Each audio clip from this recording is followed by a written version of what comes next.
So as talent buyer, right? Like, talk to me a little bit about data and in how are you leveraging metrics to make your decisions with regarding buying talent? Yeah. I myself personally, just in my core ethos, having come from a rock and roll band, I think I'm always leaning a little bit more towards gut feeling.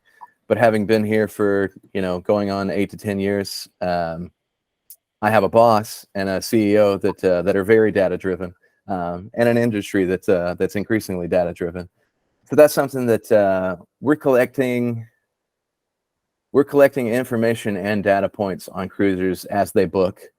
So that is something that is very important from year to year.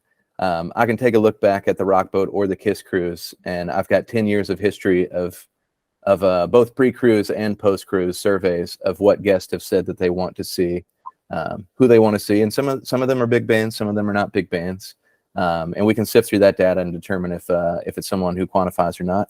On the flip side, if I do think that we can afford such and such a band that 70% of the boat wants, looking at things like Polestar, Celebrity Access, increasingly more so Roster.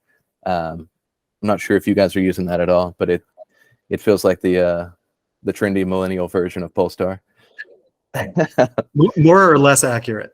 The jury's still out. And strangely, I feel like Celebrity Access is like the retirement home of concert data. It needs a brand refresh, but still has great data.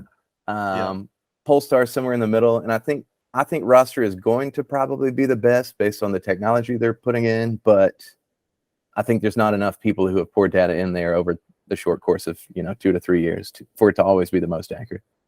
Got it. So it sounds like, yes, you're using some data points, but you lean a little bit more towards experience and personal taste.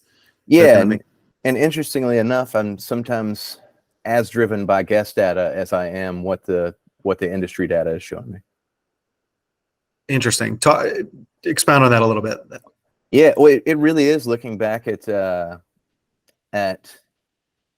I'm also working with if it's we have 2 different sectors of concerts. So it's so the Rock Boat and Cayamo would be what we internally call a festival model because we own it outright. And then everything else that we do, which is, let's call that 18 to 20 events total, are partner events like the KISS Cruise. So regardless of what the fans want, if Doc McGee and KISS want something else, that's what I'm going after. And that's kind of, that's my compass.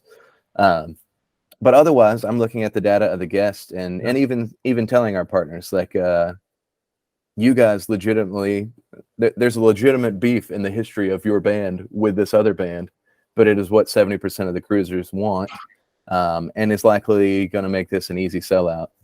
So what are the positives and negatives of you guys being on a boat together? Crazy things like that.